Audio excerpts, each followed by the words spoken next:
The awakening of the eye 3 years ago, a column of fire rose from the earth. From within that roaring inferno, a single dream took flight, a golden eye destined to see farther than any human ever could. NASA had built it not merely as a telescope, but as a time machine. A vast mirror of gold and mathematics, folded like an origami of light, crafted by thousands of hands across decades of faith. It was called the James Webb Space Telescope, the most powerful instrument of vision humanity has ever created. It was built not just to observe stars, but to gaze through the veil of eternity itself, to peer beyond dust, beyond shadow, and look directly into the first dawn of existence. It was a promise whispered to the universe: show us your beginning. For the first time in history, humanity had forged a machine that could chase light back to the very moment everything began, to glimpse the birth of galaxies, the forging of stars, the silent ignition of time itself. But no one, not even the most optimistic scientist, imagined what awaited beyond that golden gaze. Because Webb did not simply deliver pictures of distant stars. It tore open the curtains of reality. It exposed cracks in the story we thought we understood. It shattered timelines, revealed impossible structures, and uncovered objects that shouldn't exist, not yet, perhaps not ever.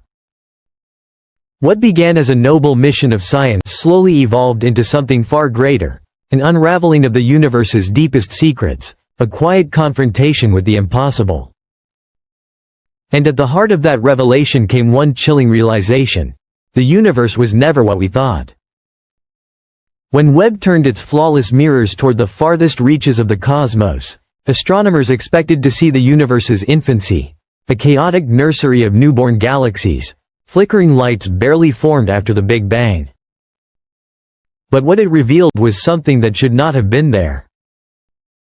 Across the cosmic deep, it found massive, mature galaxies, fully grown giants existing impossibly early in time. Some appeared just 500 to 700 million years after the Big Bang, a cosmic blink, far too soon for gravity to sculpt such complexity, far too early for the laws of physics to have finished writing their script. These galaxies shone with a brilliance that defied comprehension. They were older, larger, and brighter than the universe should have allowed. It was as if they had skipped childhood entirely, leaping from birth to maturity in an instant. How could such wonders form so fast? How could something so young wear the face of the ancient? Some theorists proposed the presence of hidden supermassive black holes, colossal hearts of gravity whose violent radiation might make galaxies appear older than they truly are. But even that idea couldn't balance the equation. The math refused to obey. Something fundamental, something buried deep in the code of reality, was wrong. It was as though the universe had rewritten its own timeline, redrafted its history, and quietly dared us to notice. Webb wasn't just a camera drifting in darkness. It was a translator of light, decoding messages older than the Earth itself. It could read across wavelengths no human eye would ever perceive, each beam of light carrying whispers from across billions of years. And in decoding those whispers, it found contradictions that shook the pillars of cosmology. The universe's expansion rate, the Hubble constant, no longer told a single story. Different methods gave conflicting answers, and Webb's precise readings only deepened the divide. It was as if the cosmos itself couldn't agree on its own age. Two versions of history began to emerge, like overlapping dreams that refused to merge into one truth. Scientists named it cosmological tension. But behind that calm phrase hides a terrifying possibility, that our entire model of the universe, the one we've trusted for generations, may be wrong.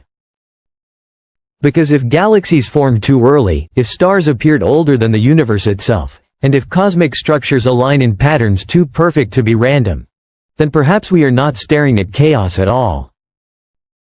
Perhaps we are looking at intention. At a pattern. At something designed. As one astronomer quietly confessed, It's like walking through a forest and realizing every tree is arranged in perfect spirals. Every leaf following a hidden rhythm. At that moment, you understand you're not walking through a forest anymore. You're walking through a blueprint. Through a pattern. The universe that watches back. If galaxies are strange, then planets are stranger still. What Webb is revealing beyond the starlight is rewriting every rule humanity once believed. It's not just observing planets, it's uncovering worlds that defy imagination, stretching the boundaries of physics and challenging our idea of life itself. Some are locked in eternal twilight, with one side scorched by endless day and the other frozen in eternal night. Others rain molten metal, their skies shimmering with storms of iron and glass. And then there are the impossible worlds, gas giants colder than oceans, and planets so light and airy they should not exist at all. Each discovery peels back another layer of mystery, reminding us that creation is far stranger than we ever dreamed. But Webb's most haunting discoveries aren't just alien, they're familiar. It's finding echoes of home scattered among the stars. Water vapor drifting within the habitable zone of a young sun, carbon dioxide leaking from beneath Europa's icy crust, and auroras dancing across a lonely brown dwarf, a world glowing without a sun. Each finding whispers the same truth: Earth may not be alone. Life, or something like it, could be quietly thriving across the cosmos, waiting for our gaze to find it. We haven't found aliens, not yet, but Webb is reshaping what possible means. Because Webb's greatest gift isn't its sight. It's its awareness. The deeper we look into the universe, the more it feels as though the universe looks back. Light bends around invisible hands. Gas clouds twist into fingerprints. Magnetic fields align with eerie precision, as though obeying an unseen order. In the Southern Ring Nebula, Webb captured shells of dust expanding every 8 years, perfectly spaced, perfectly timed, like the heartbeat of a dying star. Is it chaos? Or is it code? Some scientists whisper of simulation theory, others of cosmic architecture, that maybe the universe isn't random at all, but something that built itself to be seen. Webb doesn't need to find alien ships to prove intelligence exists. Because what it's seeing may already be proof of something greater, a universe built with intention. And if that's true, then the real question isn't what are we observing, but what is observing us? Among Webb's strangest findings are ancient stars rich with iron and oxygen, elements that shouldn't exist that early. These stars live in galaxies barely 400 million years old. That's not just early, it's impossible. Maybe time itself isn't linear. Maybe it folds, loops, and repeats in echoes. Webb hasn't just found stars, it may have glimpsed the bending of time. It was also meant to reveal dark matter, the invisible glue of the cosmos. But instead of answers, Webb found more mystery. Galaxies too perfect, too symmetrical, as though shaped by will, not gravity. Something unseen guides them, something beyond physics. Could dark matter be alive in some way? Could it be the consciousness of the cosmos itself? Every answer Webb uncovers leads to deeper questions.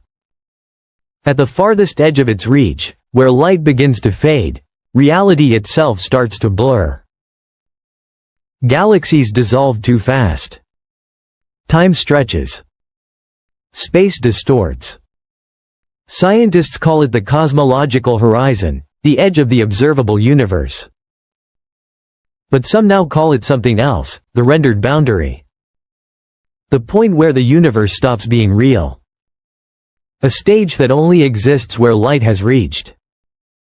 If that's true, then Webb isn't just revealing the universe. It's showing us the limits of its stage. And beyond that curtain, perhaps nothing. Or perhaps, the observer. Because the deeper Webb looks, the more it seems the cosmos was never meant to be fully seen. And maybe, just maybe, it's beginning to notice that we are looking back.